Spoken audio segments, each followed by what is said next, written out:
সালাম তারে কইয়া দে আমগো প্রার্থী কালকে মনোনয়নপত্র জমা দিতে যাইবো জিপ গাড়ির চইরা। সালাম ওরে কয়া দে আমগো প্রার্থী কালকে যাবো হাতিতে চড়া হাতি। হেলিকপ্টার আমগো প্রার্থী যাবো হেলিকপ্টারে চইরা। তাহলে তো আমগো প্রার্থী যাবো ট্যাঙ্কে চড়া, লগে 1000 মানুষ, টকবক টকবক টকবক 100 ঘোড়া, 700 হোন্ডা, 3000 মশাল। 4000 মানুষ। সালাম কইয়া দে যদি বাড়াবাড়ি করে মনোনয়ন কেন্দ্রে যাইতেই দিব না। তাইলে তো জেলে যাবা।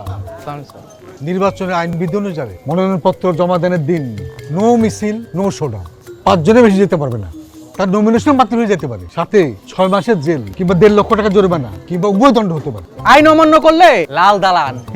আমি তো কিছু কই নাই স্যার নো শোডাউন।